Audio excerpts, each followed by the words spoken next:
Assalamualaikum warahmatullahi wabarakatuh. Asyhadu an la ilaha illallah wa asyhadu anna Muhammadar Rasulullah. Allah Subhanahu wa Ta'ala akan senantiasa memberikan kita rahmat serta karunia-Nya kepada kita umat-Nya. Nikmat dan karunia yang Allah berikan harus senantiasa kita syukuri dimanapun dan kapanpun kita berada. Dan pada kesempatan ini izinkan saya menyampaikan sepatah dua patah tentang salah satu kejahatan yang terjadi di dunia ini, yaitu perbudakan masa kini. Perbudakan masa kini atau sering kita dengar yaitu perbudakan modern adalah kondisi seseorang memperlakukan orang lain seperti properti miliknya sendiri. Kemerdekaan mereka terampas lalu dieksploitasi oleh orang yang melakukan perbudakan. Perbudakan modern terjadi pada sistem ekonomi yang modern seperti sekarang ini.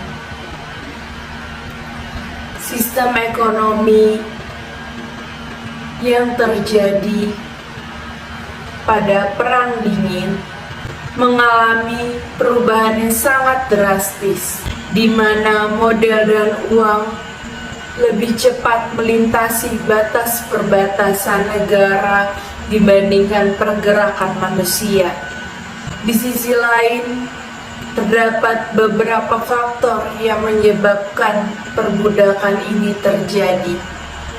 Yang pertama yaitu ledakan populasi, di mana populasi manusia semakin meningkat.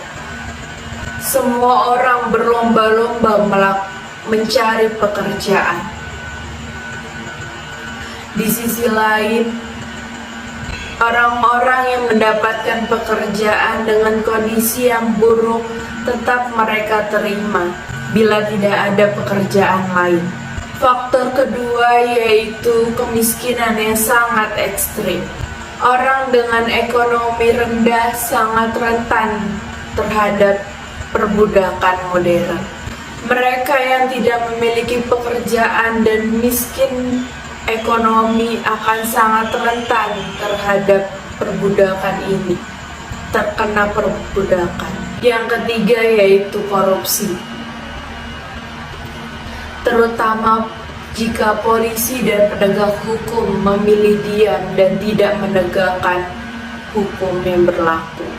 Faktanya, hampir semua negara di dunia ini telah menetapkan perbudakan sebagai tindakan yang melanggar hukum.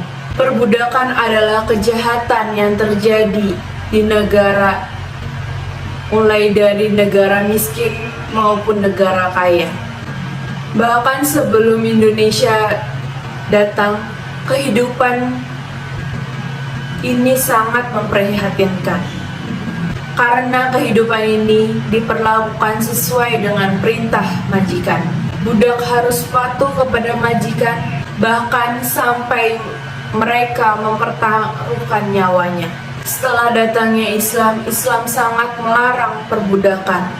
Karena dalam Islam, Allah telah menganggap semua manusia itu sederajat, mulai dari laki-laki dan perempuan, orang dewasa maupun anak-anak, bahkan dari orang lemah maupun orang kuat. Bahkan orang kuat harus menjaga orang lemah.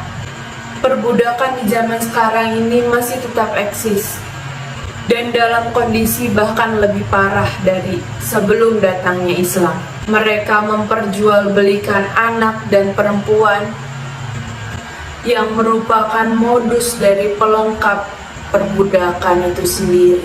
Sebagaimana Allah Subhanahu wa Ta'ala berfirman dalam surah Al-Baqarah ayat 30, A'udzubillahi minasyaitonirrajim. Bismillahirrahmanirrahim.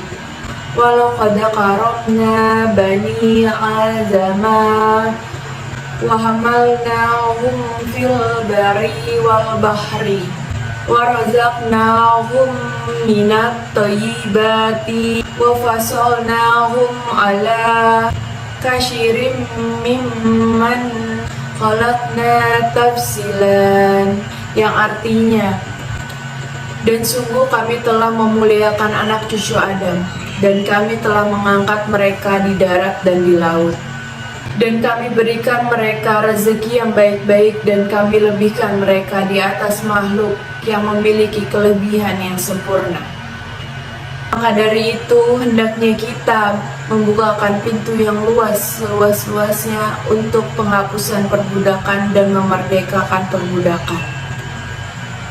Memerdekakan budak merupakan salah satu ibadah pendekatan diri kepada Allah Subhanahu wa Ta'ala yang sangat disukai. Sebagaimana Allah berfirman dalam surah Al-Balad ayat 11 sampai 13. A'udzubillahi minasyaitonirrajim. Bismillahirrahmanirrahim. Falaqtahamal aqabah wa ma adraka mal aqabah faqur raqabah, yang artinya, tetapi dia tidak melewati jalan yang mendaki lagi sukar. Dan tahukah kamu apa jalan yang mendaki lagi sukar itu? Yaitu memberantas perbudakan.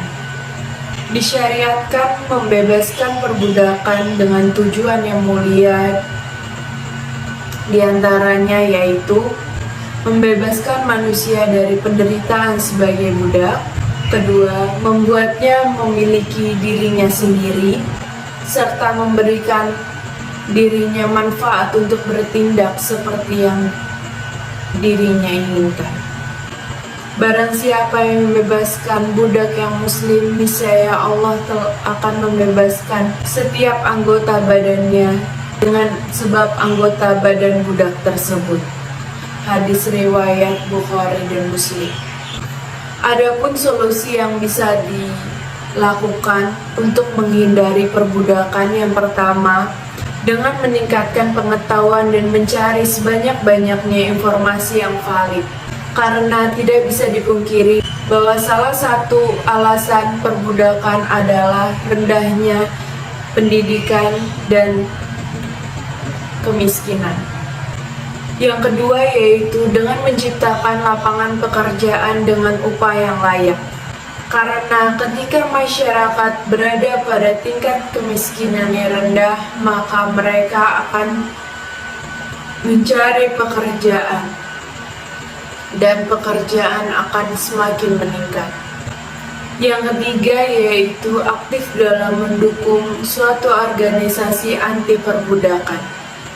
Karena saat ini masih banyak organisasi yang bergerak dalam bidang sosial, terutama komunitas anti korupsi.